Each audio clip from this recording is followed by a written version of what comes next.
Namo Sang Hyang Adi Budaya, Namo Buddhaya. Bertemu lagi dengan saya, Basaka Pandita Sasana Wirya Sugianto Sulaiman. Hari ini saya mau membawakan topik karena sudah menjelang Imlek. Kita mau bicara mengenai Imlek.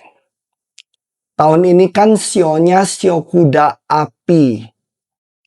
Nah, orang biasanya Imlek itu sibuk untuk nyocok-nyocokin sio. Tahun ini saya ciong apa, lalu siapa yang harus begini, upacara ini, upacara itu, sembahyang ini, sembahyang itu, macam-macam kegiatan. Biasanya dilakukan sekarang-sekarang ini, yaitu menjelang Imlek atau 1 bulan sebelumnya. Itu pun sudah dilakukan. Nah, apa tujuannya persembahyangan itu? Untuk mencari keselamatan tentunya, mencari keberuntungan, mencari jodoh, macam-macam lah kepentingan pribadi.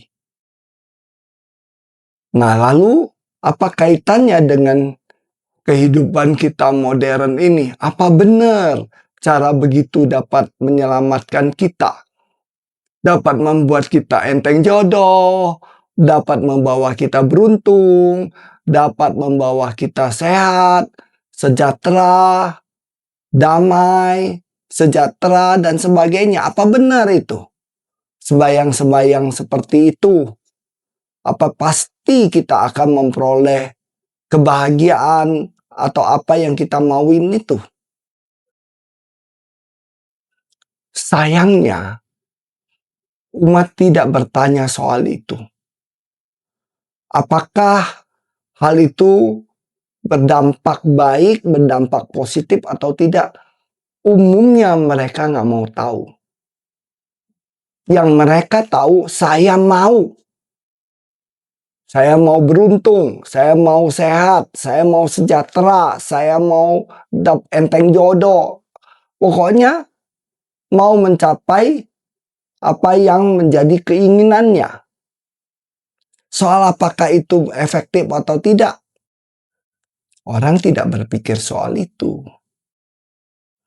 Apalagi ditambah dengan warisan sejarah yang sudah berlangsung beribu-ribu tahun. Nah, dalam satu podcast, ada seorang peneliti yang sangat ilmiah. Namanya Hasan Hasbi. Saya dengar langsung apa yang beliau sampaikan. Beliau itu adalah seorang ahli di bidang ilmu politik atau political science. Itu bicara mengenai survei dan sebagainya. Apa yang beliau sampaikan? Beliau bilang begini, semua kegiatan politik, semua kegiatan pilpres, pileg, pilkada, dan segala macam itu sifatnya ilmiah. Artinya semua dapat diperhitungkan. Dan beliau menolak perhitungan yang berdasarkan perhitungan yang menurut beliau adalah klinik. Perhitungan sio, perhitungan Hong Shui, dan sebagainya. Menurut Pak Hasan Hasbi, itu adalah perhitungan yang klinik. Jadi, satu sisi kita punya warisan seperti ini, pada sisi lain seorang ilmiah mengatakan bahwa apa yang dilakukan di atas adalah klinik. Nah, bagi kita sebagai umat Buddha, bagaimana kita memandang persoalan ini?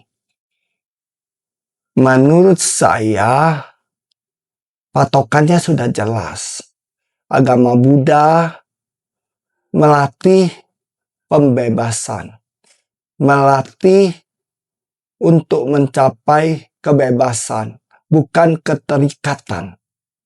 Kalau Anda kemudian menjadi terikat pada sesuatu, termasuk pada perhitungan-perhitungan itu, maka Anda salah jalan. Mestinya yang Anda lakukan atau yang Anda latih adalah pembebasan. Bebas dari apa? Bebas dari penderitaan. Penderitaan yang bagaimana? Ya tentu penderitaan yang berupa keterikatan. Nah, kalau kita terikat akan kekayaan, kesehatan, jodoh, kesejahteraan, dan sebagainya, maka itu akan membuat penderitaan. Nah, bayangkan, Sang Buddha sudah memberi contoh yang sangat sempurna. Istana, anak, istri, itu pun semua ditinggalkan. Untuk mencapai apa? Pembebasan. Bebas dari penderitaan. Nah, ini yang mestinya kita umat Buddha harus meneladaninya. Demikian dari saya, Upasaka Pandita Sasana Wirya Sugianto Sulaiman. Selamat Hari Raya Imlek, Tahun Kuda, Api, Masehi 2026. Namo Sang Hyang Adi Budaya, Namo Buddhaya.